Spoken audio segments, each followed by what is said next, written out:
Okay, so I was just playing through this pattern. This is a good pattern stack to use for learning the major, minor pentatonics and the subs and the triads and half diminished, etc., etc.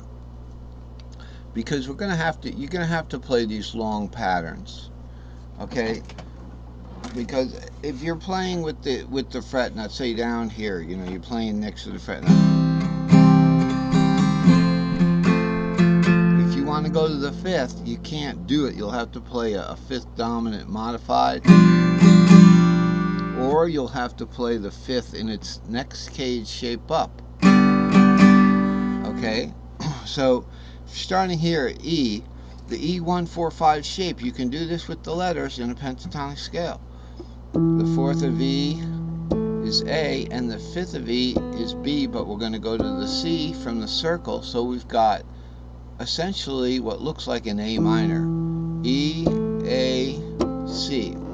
Okay, so instead of 1, 4, 5, which let's say if we started from A, it'd be A, D, E. 1, 4, 5. We're going to do 1, 4, augmented 5. And that's A minor. As a matter of fact, when we're doing it from C, instead of going C, F, G, we do C diminished fourth to G, and that's a major triad. So we've got in the C to the E as the fourth is a major triad. From the E to the C is the fifth, is the minor triad. All the rest of them are 1, 4, 5, 1, 4, 5.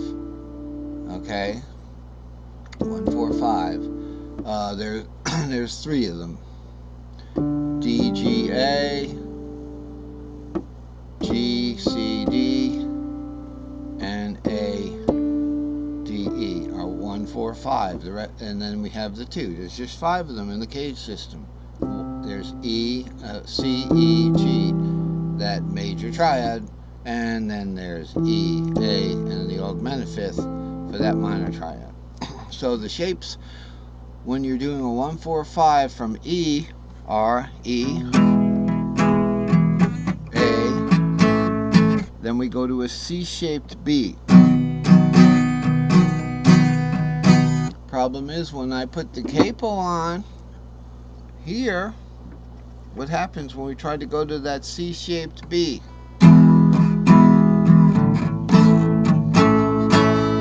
We have to go the next cage up, or play this B7. Okay? Now, suppose we're doing scales. So we start on the E here. It'd be like an E pentatonic. Okay, so what's that going to be? We can't even do the E pentatonic with the capo there. Without the capo there, I'll do the E pentatonic there, right? Here's our E, real deal E.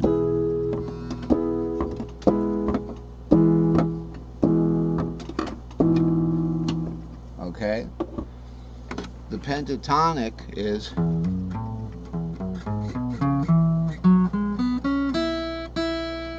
alright, and the A pentatonic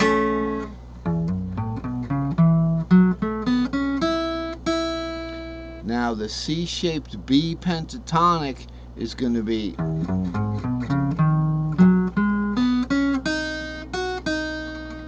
okay, so you put them all together, and what do you got?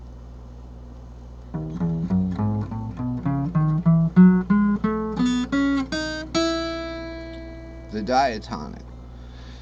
So we need the long patterns if we want to play those scales. Okay, I don't know how to play scales, chords particularly out of the long patterns right now. I'm sure I do that occasionally, but if you do that, it's going to be part of the next cage up. For instance, this.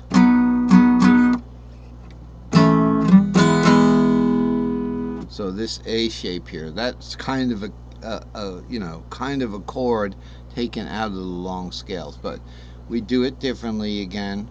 So we'd have to use the long pattern there. So we'd have to start on root.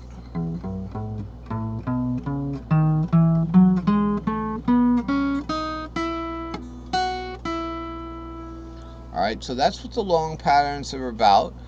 and you just connect them with the 5, 6 back to the regular pattern. So let's say we're starting a long pattern in G, real deal G. We would go root 2, 3, 4, 5, 6, 7, root 2, 3, 4, 5, 6, 7, root 2, 3, 4. I forgot what I was going to show you.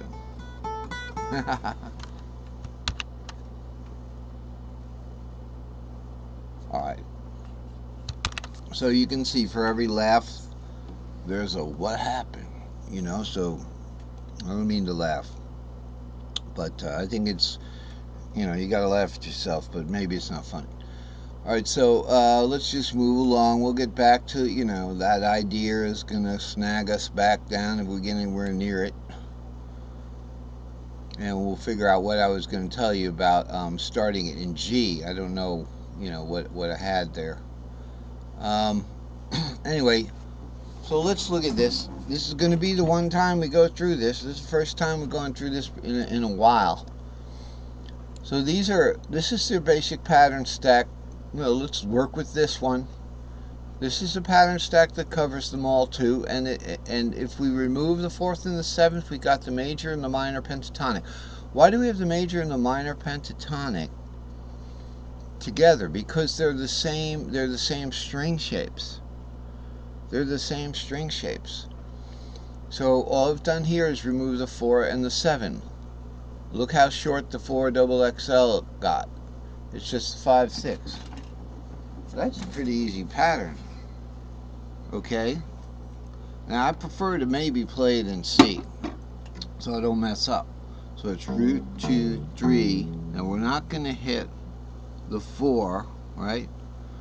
We're going to go root 2, 3.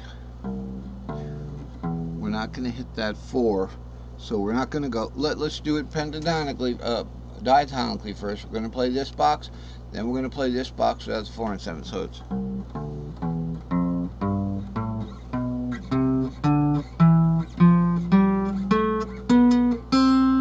Yeah, and on and on. If we're going to do it pentatonically, it would be root 2, 3, 5, 6. Root 2, 3, 5, 6. Isn't that easy?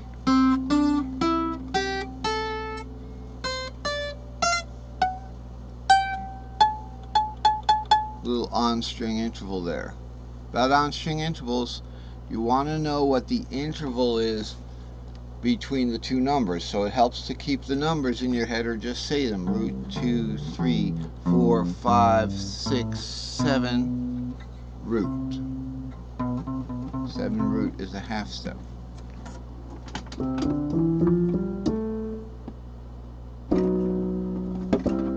That would be really, it'd be half diminished. It'd be, okay, or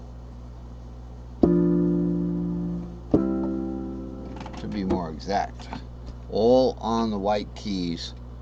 Okay, so you know that's the way the piano is set up, and upon the black keys you can put the string shapes. Okay, so here's a little sneak preview of the next chart.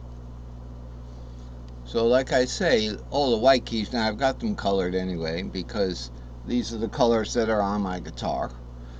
I'm going to redo it too when I do that. But I will procrastinate this for years, you know, months, before I actually get to redoing the surface of the design. They call the inlays.